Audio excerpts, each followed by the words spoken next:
Hello గురు అందరికీ నమస్తే. ఇప్పుడు మీరు చూస్తున్నది వీరభద్రాపురం గ్రామంలోని అంబమ్మ దేవాలయం. ఈ దేవాలయం ఎంతో శక్తివంతమైనది. అమ్మవారి ఎంతో శక్తివంతమైన దేవత. ఈమెని ఇక్కడి ప్రజలు అంబమ్మ అని పిలుచుకుంటారు.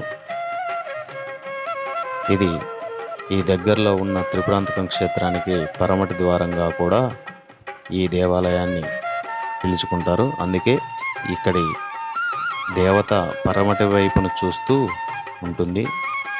ఈ గుడి ఎన్నో సంవత్సరాలుగా పూజలు అందుకుంటుంది. సంవత్సరానికి ఒకసారి మాత్రమే ఈమెకు తిరునాళ్ళు చేస్తారు ఈ ఊరి ప్రజలు. తరువాత మళ్ళీ సంవత్సరం తర్వాతే మళ్ళీ ఈమె పూజలు జరుగుతాయి. ఇక్కడ ఈ చెట్లు, ఈ మొక్కలు ఇవన్నీ చూస్తుంటే గుడి ఎంతో ఆహ్లాదకరంగా, ఎంతో ప్రశాంతంగా, నిర్మలంగా ఉంది. చూడండి ఫ్రెండ్స్, ఎంత స్వచ్ఛమైన గాలి, ఈ పచ్చదనం, ఈ మొక్కలు ఎంత బాగున్నాయో. ఈ గుడి ఎంతో శక్తివంతమైన గుడి. ఈమె అంబమ్మ అని పిలుచుకుంటారు వీరభద్రాపురం ప్రజలు.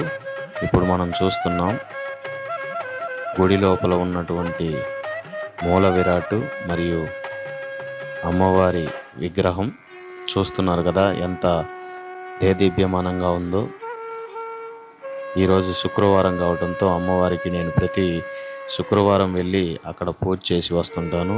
ఈరోజు శుక్రవారం కావడంతో అమ్మవారి దగ్గర పూజ చేయడానికి వెళ్ళాను. ఈమె మా ఇంటి ఇలవేల్పుగా మా పెద్దలు అందరూ కొలుచుకునేవారు. ఈమె చాలా శక్తివంతమైన దేవత. ఇదిగో అక్కడి చెట్లకు పూసిన పూలతోటి మరియు బిల్వపత్రాలతోటి అమ్మవారికి ఈరోజు పూజ చేయటం జరిగింది. అలాగే ఇవన్నీ పూజా సామాగ్రి మరియు అమ్మవారికి నైవేద్యము తీసుకువెళ్ళి చేయడం జరిగింది. అమ్మవారిని పూజ చేసి అలంకరించిన తర్వాత అమ్మవారు ఎంత అందంగా, ఎంత ఆహ్లాదకరంగా, ఎంత దేదీప్యమానంగా ఉందో ఒకసారి చూడండి ఫ్రెండ్స్. అమ్మవారు చాలా శక్తివంతమైన దేవత. అంబ అని పిలుచుకునే ఈ దేవత చాలా రేరుగా కనిపిస్తుంది ఎక్కడైనా కానీ. జై భవాని, జై శివాని, జై అంబ, జై భ్రమరాంబ.